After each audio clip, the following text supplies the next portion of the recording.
Good morning, happy Sunday. Welcome along to the studio. I'm Rebecca Lowe, Robbie, Earle, Tim Howard, alongside you all day today. Now, we have plenty to get through in terms of Tottenham against West Ham, but I want to start with Leicester against Brentford. And Rob, I'm going to come to you first. I mentioned at the top of the show there, Leicester have had a brilliant last few years, and they won the FA Cup, of course, under Brendan Rodgers. Yeah.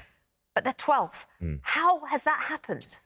Well, it's an interesting one, Rebecca, because I have a lot of time for Brendan, and I was a fan of a lot of his work. But when you look at him as a manager, there's a couple of things, the tick box. Tactical nous and systems of play, tick, he's got that down. When I talk about player development and improving individuals, tick, we've seen him do that over a number of clubs. And when we talk about being media savvy, being front of house for your football club, I think he can do that as well.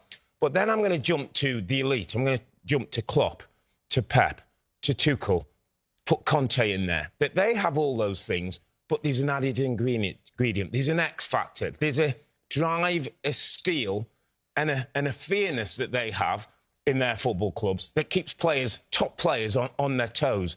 And I just get the sense sometimes that Brendan isn't quite that guy. And so, you know, the defensive record from set pieces, the worst in the league. That doesn't happen with the other managers because, as a player, you'd fear your guy scoring and the manager getting you out the team and not playing again. So that's the area that I think Brendan lacks a little bit. And it's not just on Brendan with Leicester.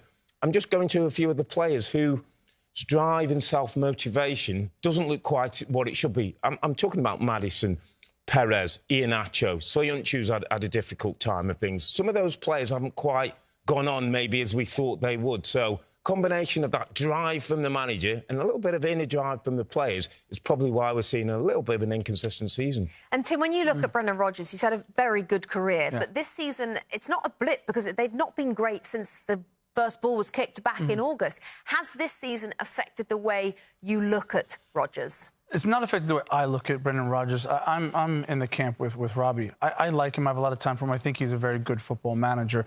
Probably going into this season, he was talked about at some of the bigger six jobs. Maybe that's taken a hit. But in fairness, you're allowed to have a down season. And Leicester, even though they won the Premier League title in 2016 and they finished in the top 5 last 2 seasons, they have no divine right to be there. They have to really work hard and get a lot of things right throughout the course of the season. I agree with you. Some of the young players haven't performed. We realize how important Vardy is to this football club year in and year out, even though he's 35 years old. He's been injured. So Brendan Rodgers, with the set piece part of it, he hasn't gotten that right. But I do think, for me, his reputation hasn't taken a hit. Europa Conference League, Rebecca, now could be a huge, important competition for this team because it will get you into the Europa League next year. They might start putting more attention on that than the Premier League. Hi there, I'm Rebecca Lowe, studio host for NBC's coverage of the Premier League. Don't forget to hit subscribe to watch highlights all season long and be sure to tune in for Premier League mornings every weekend at 7 a.m. Eastern. And for even more content, head over to Peacock, where we've got live games, original series and a dedicated round-the-clock Premier League channel featuring studio shows, classic matches and much more.